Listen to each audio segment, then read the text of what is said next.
Yo, welcome back to my YouTube channel, guys. It's the FPL Pundit here, and in today's video, we are going to be looking at the wildcard team selection for Game Week 10. So, if you're going to be wildcarding in Game Week 10, you're in the right channel. So, please hit the subscribe button if you're new to the channel. Turn on the post notification icon so that anytime I post a new video, you are going to be aware. Without further ado, guys, let's jump straight into the video.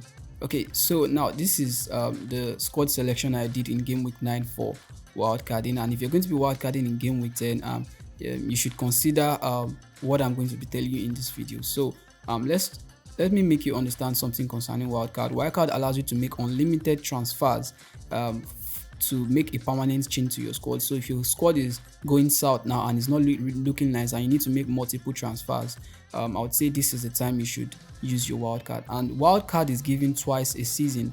First in the first half of the season, that's from September to December, and the second one is given in the second half of the season, that's January till the end of the season. So you have to make sure you use your first wildcard between the first period if you don't want to lose it, because once it gets to January, you're going to be losing that first wildcard. You can't have two wildcards at the same time. Like I said, this is the squad I selected for wildcard in Game Week 9, and it's quite similar to that of Game Week 8. Only a few changes were made, and now we see that we can make several changes to this squad for wildcarding. So I always start by saying that there are some players that are very essential to your squad that you just don't want to do without having them. Not because every other manager have them, but because they are just very consistent and they are the best players for your team in the long run. So now we'll be taking out some players and leaving out the first players I'm talking about. Yeah. So now all these players are out now, and we are left with Salah. So Salah is the first player you want to have in your squad, irrespective of his price. Even if Salah is 15 million, the fact that he's in great form right now is a reason why you would want to keep Salah. So moving on from that, the next player you want to keep in your squad, the next players we're going to be selecting first, I would say we should go with the midfielders and the attackers first, or probably we could even go with the defense first, as we can see that a lot of attackers, especially the strikers, are not exactly available right now. Lukaku is out. If you're having Lukaku in your squad, so that means you should be considering taking him out of your squad now. And who else is out? Werner is out, and there are not very high top selections currently out there. Firmino, we exactly don't know what's going on with Firmino. Maybe he scored a trick in the last match, and now against Manchester United, he blanked despite having a 5-goal thriller. Now we see that the player that is constant to start for Chelsea is Rudiger. But I'm not going to be exactly bringing Rudiger to the squad now. The first player I'm going to be bringing to the squad is Trevor Chalobah. Chalobah has been consistent over time, he has been in this squad before, so we'll be bringing back Chalobah. And Azpilicueta right now, I won't be bringing Azpilicueta right now, as we also see that he has been rested for a game week currently now, and it's even possible that Chalobah starts sitting on the bench once Azpilicueta comes back, because Reece James is back to the squad. So instead of Azpilicueta, I think we'll be going with Reece James this time around. So James is just 5.5 million, and we're going to be adding him to the squad. So he's the second Chelsea defender we are going to be having. Now, I would not exactly advise, everybody's trying to get Chilwell here, but I would not exactly advise us to get Chilwell, because this guy can go to the bench anytime and be replaced by Alonso. But currently is currently in the top form, and we see that Tuchel won't really take him to the bench because of this. So we've taken two players. I think we'll be bringing back Cancelo to the team as well. So Cancelo remains in the team. Livramento as well remains in the squad. So moving on, we'll be going with the midfield players, and as we see currently, we still have Salah, and we see that Salah currently has twice the number of points of any other midfielder in the Fantasy Premier League. So for having 107 points, and it's just October, but Salah is just really in great form this season, and I could even consider him for Ballon d'Or, to be honest. So I'll be bringing back, who else will I be bringing back to the squad? I want to bring Kovacic. Kovacic is 5.3 million, but I think there are other good picks out there. So let's just move on to the strike force. Lukaku is injured, so the first player we're bringing in place of Lukaku is still Antonio. I'll be bringing back Antonio to this squad. And Wang also remains in the squad. The next player that I'm going to be bringing to this squad is Joshua King. Joshua King is back, and we see that Joshua King is actually doing well. I talked about Joshua King in one of my which watch list video earlier ahead of the game weeks, and now Joshua King is that player you want to get into your squad. Now we have the attack complete: Antonio, King, and Wang. So let's quickly look at the fixtures for Antonio if we could actually be keeping him in the team. So the next player we see that he's going to be playing against Aston Villa, Liverpool, Wolves, and Manchester City. Honestly, the next few fixtures are not exactly good for Antonio, but West Ham is not currently a very terrible team, so it doesn't mean that Antonio won't pop against these teams. But we have other picks like Jamie Vardy. Let's quickly see what Vardy looks like for the squad. So Vardy's next fixture is going to be playing against Arsenal, playing against Leeds before they go face Chelsea. Then we have other clean fixtures ahead for Vardy. So I think we could actually go with Vardy instead of Antonio, irrespective of what Antonio has done so far. I think we can just keep on Vardy. So moving on, we're bringing Douglas back to this team. It's just 4.5. It's just a filler to the squad, nothing necessarily important. I think we can also do with bringing back Matip to this squad, but to be honest, I'm beginning to consider bringing in Arnold to the squad. So, but let's just do away with that.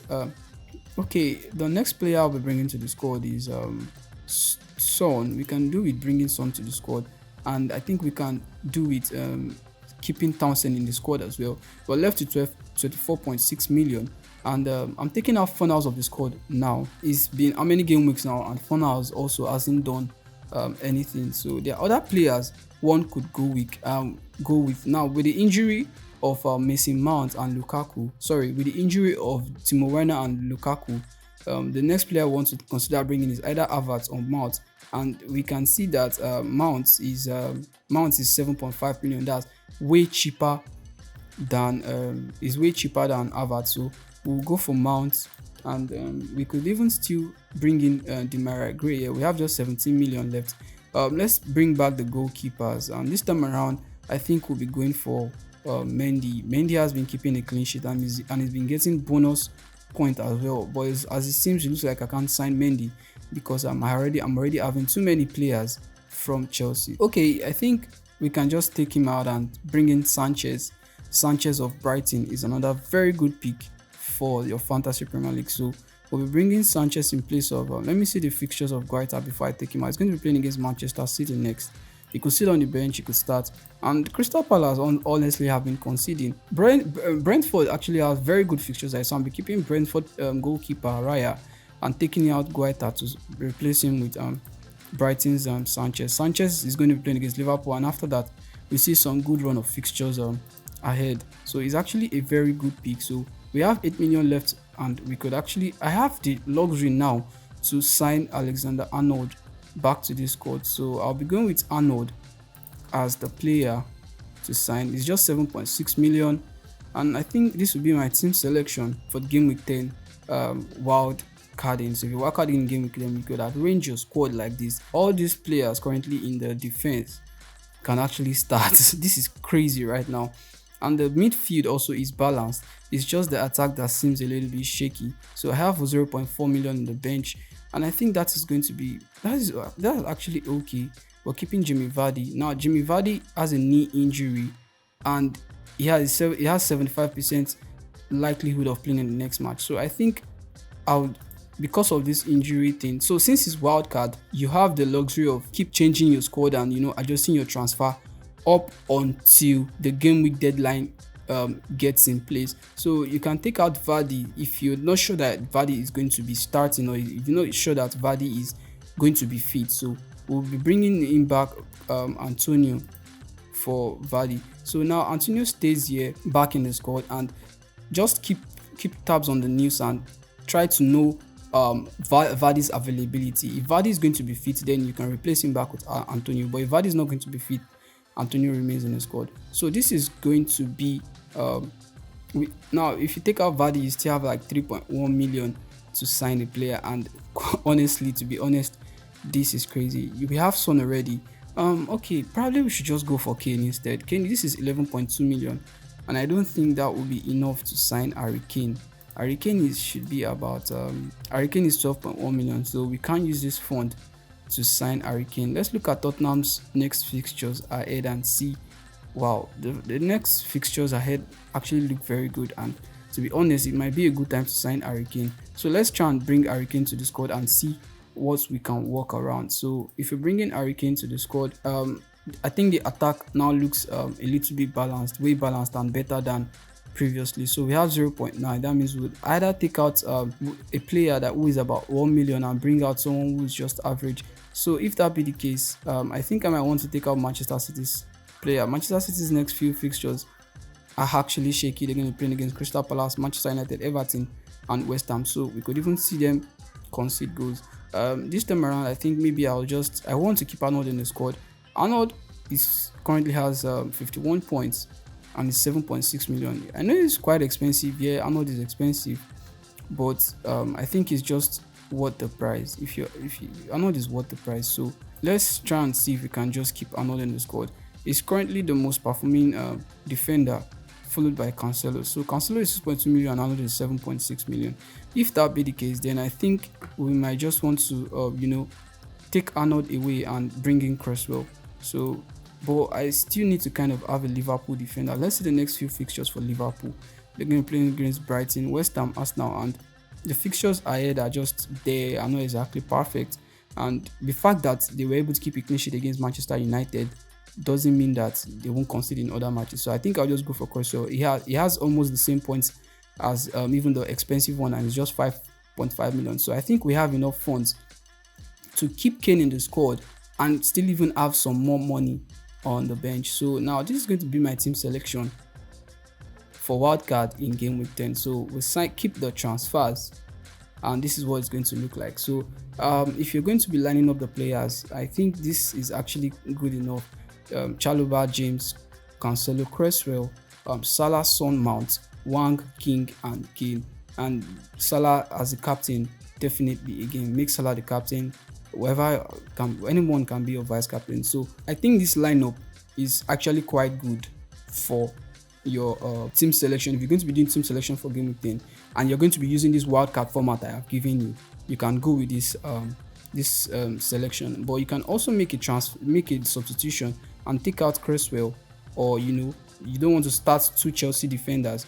You can start Cresswell and put Chalobah on the bench. But Chalobah might not play, he might play. So if Chalobah doesn't play, he will automatically be replaced by Cresswell. So Cancelo starts against Crystal Palace, and I think this is okay. 3-4-3 or 4-3-3 is going to be a very good enough formation for you. Okay, so that's that about wildcarding in game week 10, guys. I hope I've been able to give you some very good insights, and not just for wildcarding. If you're going to be making a few transfers also, you could draw out insights from this video I have just done for you guys. So thanks for watching my video, guys. If you're new to my channel, please don't forget to hit that subscribe button, turn on the notification icon, so that anytime I post a new video, you are going to be aware. So that'll be all for it, guys. Until I see you in the next video, guys, stay safe.